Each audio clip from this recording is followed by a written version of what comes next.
Hello friends, स्वागत करते हैं आप सबका इस यूट्यूब चैनल में।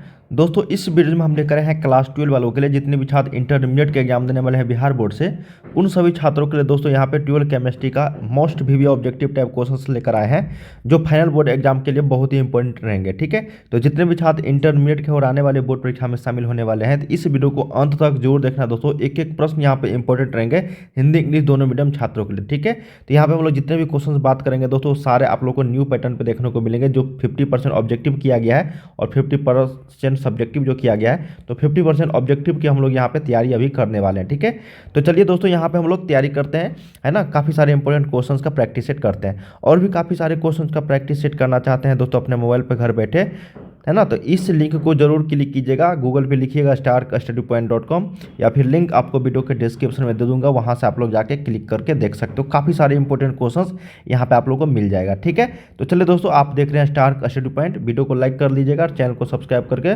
बेल आइकन को प्रेस जरूर कर लेना, तो ताकि इस तरीके से जैसी न्यू वीडियो लेकर आऊँगा नोटिफिकेशन आपको मिल जाया करेगा। वीडियो को शेयर जरूर कर देना दोस्तों, है ना। तो चलिए हम लोग यहाँ पे पहला प्रश्न देखते हैं। वीडियो के डिस्क्रिप्शन में वेबसाइट का लिंक है, जाके जरूर प्रैक्टिस सेट सारे करना। पहला प्रश्न देखते हैं दोस्तों, कहा गया है कि रवा जो है कितने प्रकार के होते हैं। पहला प्रश्न बहुत ही इंपॉर्टेंट है दोस्तों, ये रिपीटेड प्रश्न है कि how many types of crystals are found. तो देखो, रवा जो प्रकार होते हैं वो टोटल 4 प्रकार के होते हैं, 4 टाइप्स ऑफ, है ना, 4 टाइप्स ऑफ क्रिस्टल। तो ऑप्शन नंबर क्या हो जाएगा, एक का सी करेक्ट हो जाएगी।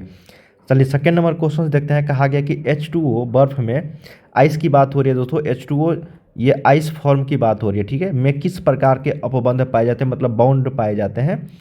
Which of the following bond is found in H2O ice. तो देखिए दोस्तों, जब भी आपको H2O आइस के रूप में फॉर्मेट की बात आए, उसमें अगर बॉन्ड पूछा जाए तो हमेशा क्या होगा, याद रखिएगा, हाइड्रोजन बॉन्ड। क्या होगा, हाइड्रोजन बॉन्ड। तो ऑप्शन नंबर क्या होगा, 2 का ए। थर्ड नंबर क्वेश्चन है कि एक फैराड विद्युत कितने कूलम के बराबर होता है। तो एक फैराड विद्युत जो है दोस्तों, ये होता है आपका 96,500 कूलम के बराबर। कितना होता है, 96,500 कूलम। कूलम यहाँ पे दिया गया इसलिए ऑप्शन में नहीं है, ठीक है ना। तो 96,500 कूलम, ऑप्शन नंबर क्या हो जाएगा, ए इज द राइट। नेक्स्ट है फोर्थ नंबर कि प्रतिरोध के प्रतिलोम को क्या कहते हैं। Inverse of resistance is called. बहुत ही इंपॉर्टेंट प्रश्न है, रिपीटेड प्रश्न है, याद रखिएगा कि प्रतिरोध के प्रतिलोम को हम लोग बोलते हैं कंडक्टेंस। क्या बोलते हैं, चालकता। तो सही उत्तर क्या आ जाएगा, ए 4 का। नेक्स्ट है दोस्तों फिफ्थ नंबर, कहा गया आपका कि प्रबल वैद्युत अपघटे में लेमडा एम का मान क्या होता है ना। For strong electrolytes lambda M का मान जो होगा वो क्या होगा। तो देखिए दोस्तों, जब भी इस तरह के प्रश्न पूछ जाएंगे कि प्रबल वैद्युत अपघटे में लेमडा एम का मान, वो तनु करने पर घटेगा, मतलब डिक्रीज ऑन डेल्यूशन। जब हम लोग उसमें डेल्यूट करेंगे दोस्तों, तो उसका मान क्या होगा, डिक्रीज होगा। क्या होगा, डिक्रीज होगा। ठीक है, तो सही उत्तर क्या होगा, घटेगा। तो ऑप्शन नंबर आपका बी करेक्ट हो जाएगा 5 का। ठीक है, चलिए 6 नंबर देखते हैं। यहाँ पे कहा गया कि रासायनिक अधिशोषण जो होता है वो किस अभिक्रिया में होता है। तो रासायनिक अधिशोषण की जब भी बात आएंगे तो वो हो जाएगा अणु उत्क्रमणीय अभिक्रिया। क्या हो जाएगा, अणु उत्क्रमणीय। तो सही उत्तर क्या हो जाएगा, 6 का ए। मैं ऑप्शंस नहीं पढ़ रहा हूँ, ठीक है ना, सिर्फ आंसर बता रहा हूँ दोस्तों, ताकि आप लोग को डायरेक्ट आंसर याद हो सके। अगला है कि लोहे का मुख्य अयस्क है। तो लोहे का जो मुख्य अयस्क है दोस्तों, ये चारों है, ठीक है ना, हेमेटाइट, मैग्नेटाइट, लेकिन मुख्य अयस्क की बात हो रही है तो हमेशा याद रखिएगा हेमेटाइट। क्या होगा, हेमेटाइट। ठीक है ना, अगर यहाँ पे इनमें से सभी रहता तो इनमें से सभी हो जाता, ठीक है, क्योंकि मैग्नेटाइट भी है और सिडेराइट भी है, लेकिन मुख्य अयस्क की बात हो रही है, चीफ ओर्स की बात हो रही है, तो सही उत्तर हो जाएगा आपका hematite. Option number B is the right.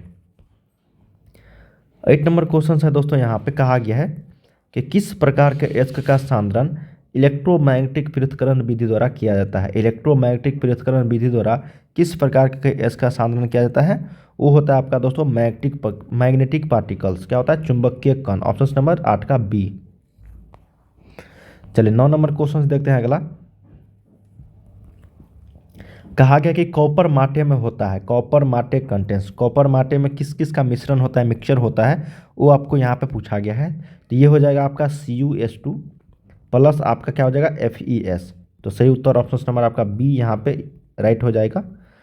चलिए 10 नंबर क्वेश्चन देखते हैं कि आवर्त सारणी के ग्रुप 15 में नाइट्रोजन के अतिरिक्त कौन सा तत्व है। आवर्त सारणी के ग्रुप 15 में नाइट्रोजन के अतिरिक्त कौन सा तत्व है, ये पूछा गया है। तो टोटल 18 ग्रुप है, जिसमें से 15वां ग्रुप में, है ना, 15 ग्रुप में पूछा गया है। एक तो नाइट्रोजन है, ठीक है, उसके अलावा और कौन सा तत्व है चार ऑप्शंस में से, तो उसके अलावा जो है दोस्तों वो आपका है फास्फोरस। क्या है? फास्फोरस। तो ऑप्शन नंबर क्या हो जाएगा यहाँ पे? बी करेक्ट हो जाएगा। ठीक है। 11 नंबर है कि डी ब्लॉक के तत्वों को किस नाम से जाना जाता है। तो डी ब्लॉक के तत्वों को हम लोग जानते हैं दोस्तों ट्रांजिशन एलिमेंट मतलब संक्रमण तत्व के नाम से जानते हैं। ऑप्शन नंबर आपका ए करेक्ट हो जाएगा। चलिए 12 नंबर देखते हैं कि जिंक है एक। तो जिंक क्या है दोस्तों? जिंक जो है ये आपका ट्रांजिशन एलिमेंट है ना। ट्रांजिशन एलिमेंट है दोस्तों, मतलब डी ब्लॉक एलिमेंट है। सही उत्तर ऑप्शन नंबर ए हो जाएगा। अगला है यहाँ पे कि Mn3+ एक ऑक्सीकारक एजेंट है ना। क्यों? देखो Mn3+ जो है एक ऑक्सीकारक है दोस्तों। क्यों? तो चार ऑप्शंस दिए गए यहाँ पे। सही उत्तर हो जाएगा आपका यहाँ पे, क्योंकि डी ऑर्बिटल यहाँ पे एम्प्टी होने के कारण। ये रिपीटेड प्रश्न है दोस्तों कि Mn3+ एक ऑक्सीकारक है क्यों, है ना। तो ये सिर्फ और सिर्फ खाली डी कक्षा के कारण empty D orbital. Option number यहाँ पे सी याद रखिएगा, जैसे पूछे जाएगा हूबहू इसी तरीके से पूछा जाएगा यहाँ से। तो सही सही उत्तर हो जाएगा यहाँ पे 13 का सी करेक्ट हो जाएगी। 14 नंबर देखते हैं कि K2ZnOH का होल 4 का आयुपेक नेम क्या है। आयुपीएससी नेम है ना। आयुपेक नेम ऑफ K2ZnOH का होल 4 इज। चार ऑप्शंस दिए गए हैं दोस्तों, आपको बताना है कि, है ना। तो के का मतलब होता है पोटेशियम, तो सही उत्तर यहाँ पर हो जाएगा पोटेशियम टेट्रा हाइड्रोक्सो जिंकोट द्वितीय, है ना। हाइड्रोक्सो जिंकेट द्वितीय। सही उत्तर यही हो जाएगा ऑप्शन नंबर पहला करेक्ट। ये रिपीटेड प्रश्न है, पूछा गया था प्रश्न प्रीवियस ईयर्स में। अगला प्रश्न है क्लोरोफॉर्म ऑक्सीजन से अभिक्रिया की उपस्थिति में अभिक्रिया करके देता है। क्लोरोफॉर्म जो है वो ऑक्सीजन से अभिक्रिया की प्रकाश की उपस्थिति में अभिक्रिया करके जो देता है दोस्तों वो होता है आपका फॉस्जीन। क्या होता है? फॉस्जीन। तो ऑप्शन नंबर यहाँ पे बी करेक्ट हो जाएगी। अगला है कि एल्कोहल और फिनॉल बनने में अल्केन एवं एरीन का एक हाइड्रोजन किससे प्रतिस्थापित होता है, वो आपको बताना है। तो सही उत्तर हो जाएगा यहाँ पे OH। अगला है कि गिल्सरॉल है, बहुत ही वीवीआई क्वेश्चन है। गिल्सरॉल है, पूछा गया प्रश्न है कि गिल्सरॉल जो वो ट्राइहाइड्रिक अल्कोहल है ना। क्या है दोस्तों यहाँ पे? Trihydric alcohol. सही उत्तर 17 का सी। चलिए 18 नंबर देखते हैं। कहा गया है आपका कि बेंजीन का साधारण हाइड्रोक्सी व्युत्पन्न है। बेंजीन का साधारण हाइड्रोक्सी व्युत्पन्न जो है वो क्या है? तो सही उत्तर हो जाएगा यहाँ पे फिनॉल। क्या हो जाएगा दोस्तों? फिनॉल। Option number B. चलिए नेक्स्ट है यहाँ पे क्लोरोइथेन अमोनिया से अभिक्रिया करके क्या देता है। क्लोरोइथेन जो है वो अमोनिया से अभिक्रिया करके क्या देता है? तो सही उत्तर हो जाएगा यहाँ पे इथेनेमिन। क्या देता है? इथेनेमिन। नेक्स्ट है आपका कि एमाइड LiLH4 से अभिकृत होकर क्या देता है। बहुत ही शानदार प्रश्न है दोस्तों, पूछा गया था प्रश्न। ये होता है आपका एल्किल एमिन। क्या देता है? Alkyl amine. Option number B हो जाएगा।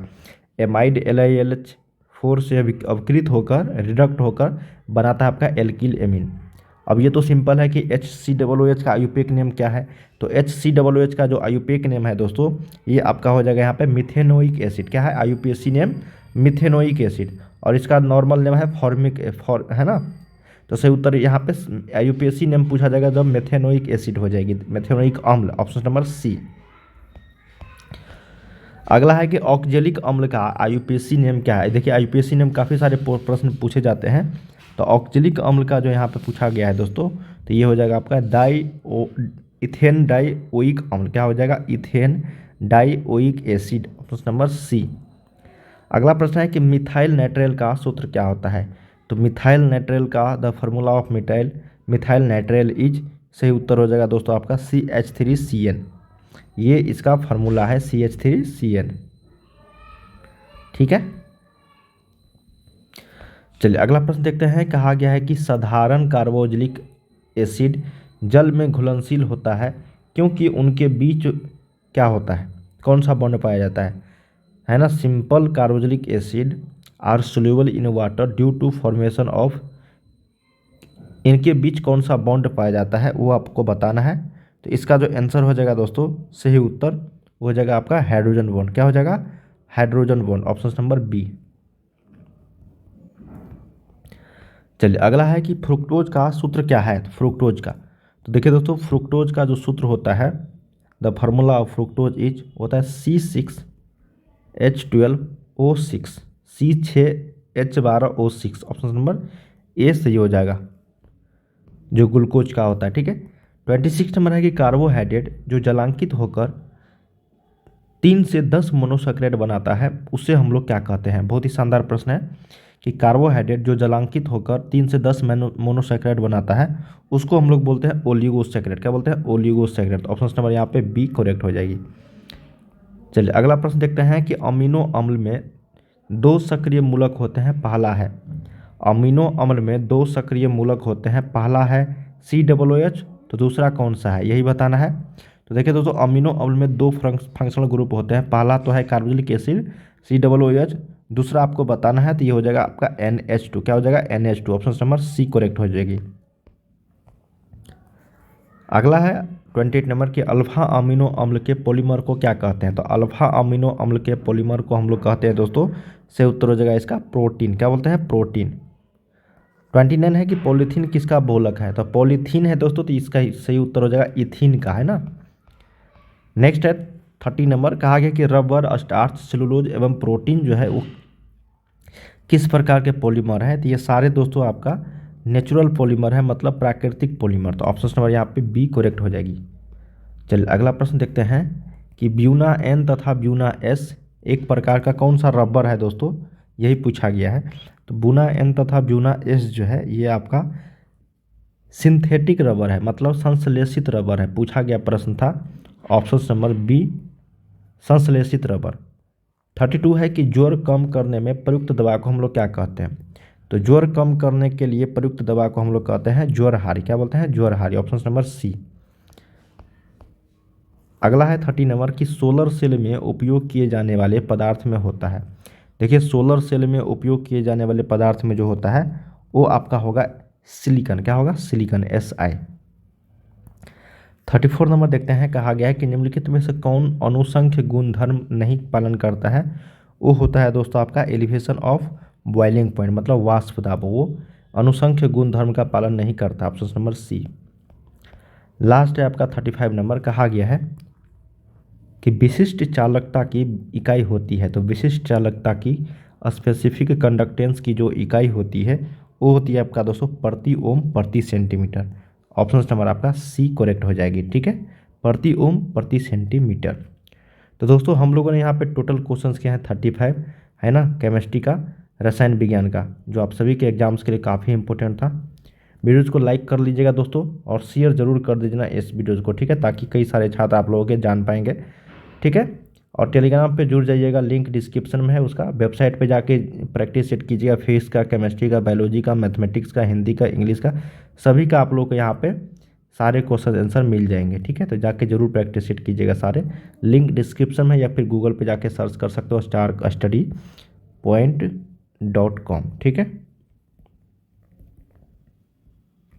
तो चलिए हम लोग अगले वीडियो में मिलते हैं। Bye bye, best of luck, तैयारी करते रहिए आप लोग, ठीक है। अगले वीडियो में मिलेंगे किसी और टॉपिक को लेकर, ठीक है। बाय बाय सभी को।